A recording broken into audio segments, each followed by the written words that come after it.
Assalomu alaykum barchaga. Do'stlarim, bugun turkcha osh tayyorlaymiz. Uning uchun mana shuncha guruchlarni yaxshilab yuvib oldim.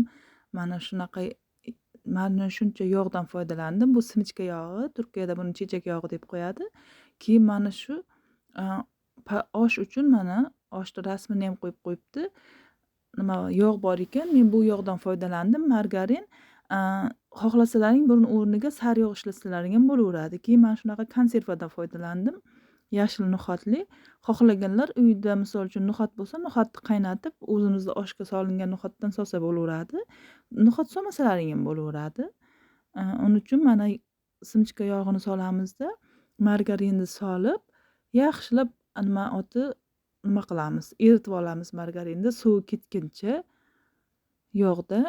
Sariyog' bo'lsa yana ham mazali chiqadi, yana ham yaxshi. Men sariyog'im yo'qligi uchun margarindan foydalandim. Endi o'zimizning o'zbekcha oshlarga yetmaydi-yu, o'zbekcha oshday mazali bo'lmaydi-yu, lekin buni ham o'zgacha ta'mi bor. Bu ham nima bo'ladi? Menga bu osh tayyorlashni, turkcha osh tayyorlashni bir turk dugonam o'rgatgan. Juda ham kimga qaysi turkka tayyorlab bersam shundan beri yoqadi, aytadi, "Yo'q, mazali chiqibdi" deydi.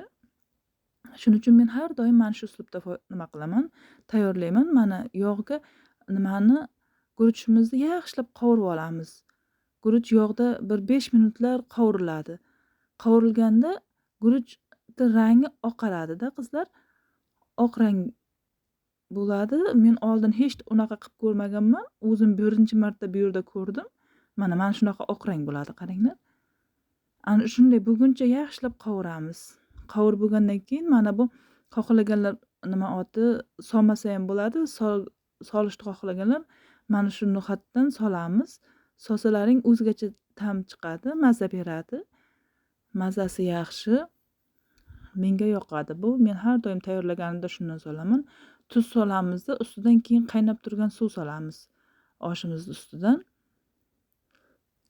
Mana suv soldim. Endi buni 2 bakal suv soldim. Endi buni yaxshilab qaynatib, qolgani xuddi o'zimizni oshimizni qanday damlasak, xuddi buni ham ana shunday damlaymiz. Lekin mazali zo'r osh chiqadi mana. Turkcha palov deb qo'yadi buni. Turklarda palovi. O'zim ham kelgan paytlarim hayratlanganman, yeya olmaganman, lekin hozir o'rganib ketganman, yoqadi, yaxshi ko'raman. Yaxshi ko'rib yeyman. Mana endi buni qopqog'ini yopib qo'yamiz. Dimlanib pishadi. Qizlar, albatta bu uslubda osh tayyorlab ko'ringlar. Tayyorlamaganlar. Bir dugonamga ham o'rgatdim. "Yo'q, qanaqa bo'ladi? Men yeya olmayman", unday dedi-yu. Lekin yegandan keyin u ham yoqtirdi-yu, yaxshi ekan, bo'ladi deb. Qizlar, bitta gapda albatta tayyorlab ko'ringlar. Tayyorlaganlarga yoqimli ishtaha. Tayyorlamaganlar albatta tayyorlab ko'ringlar. Qizlar, sog' salomat bo'linglar. Keyingi videolarimda ko'rishguncha Allohga omonatsizlar hammalaring.